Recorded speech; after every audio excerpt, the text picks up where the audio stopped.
Cinema വിശേഷങ്ങൾക്കും ഗോസിപ്പുകൾക്കും ദാസനും വിജയനും. ഈ channel ഇപ്പോൾ തന്നെ സബ്സ്ക്രൈബ് ചെയ്യുക. മലയാള സിനിമയിലെ എക്കാലത്തെ മികച്ച സംവിധായകരുടെയും തിരക്കഥാകൃത്തുക്കളുടെയും ലിസ്റ്റ് എടുത്താൽ അതിൽ വേണു നാഗവള്ളിയും ഉണ്ടാകും.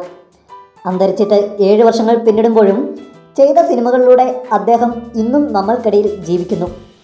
മലയാള സിനിമയിൽ ആദ്യകാലങ്ങളിൽ നടനായായിരുന്നു അദ്ദേഹം തിളങ്ങിയത്. പിന്നീട് നിരവധി ചിത്രങ്ങൾക്ക് ശേഷം സംവിധായകൻ്റെ കുപ്പായം അണിഞ്ഞു. മോഹൻലാലിനെ ഇന്ന് ഏവരും സ്നേഹത്തോടെ വിളിക്കുന്ന ലാലേട്ടൻ എന്ന പേര് നേടിക്കൊടുത്തത് അദ്ദേഹത്തിൻ്റെ സർവകലാശാല എന്ന ചിത്രമായിരുന്നു.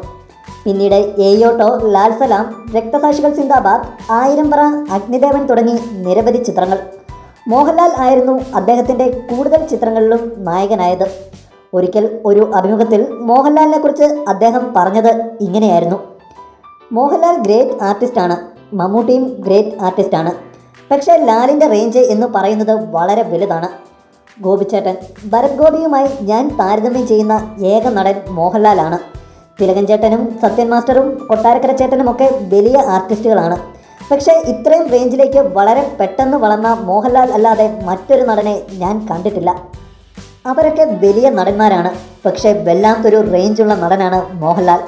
തൻ്റെ അച്ഛനും മകനും മമ്മൂട്ടിയെ ഒത്തിരി ഇഷ്ടമാണെന്നും അന്ന് വേണു നാഗവള്ളി പറയുകയുണ്ടായി. ഇത് മമ്മൂട്ടി തമാശ രൂപേണ പറയുമായിരുന്നത്രേ. അച്ഛനും മകനുമൊക്കെ എന്നെയാണ് ഇഷ്ടം, പക്ഷേ ഇയാൾക്ക് മാത്രം ലാലിനെ മതിയെന്ന്. മമ്മൂട്ടി തമാശയായിരുന്നു ഇത് പറയുന്നതെന്നും മമ്മൂട്ടിയും കുടുംബവുമായി നല്ല സൗഹൃദത്തിലായിരുന്നുവെന്നും അദ്ദേഹം അന്ന് പറയുകയുണ്ടായി. 2011 സെപ്റ്റംബർ 9 തൻ്റെ 61-ാം വയസ്സിലായിരുന്നു വേണു നാഗവള്ളി നമ്മളോട് വിട പറഞ്ഞത്. കൂടുതൽ സിനിമാ വിശേഷങ്ങൾക്കും വാർത്തകൾക്കും ദാസനും വിജയനും. ഈ ചാനൽ ഇപ്പോൾ തന്നെ സബ്സ്ക്രൈബ് ചെയ്യുക. വീഡിയോ ഇഷ്ടപ്പെട്ടെങ്കിൽ like, share, comment. Thank you.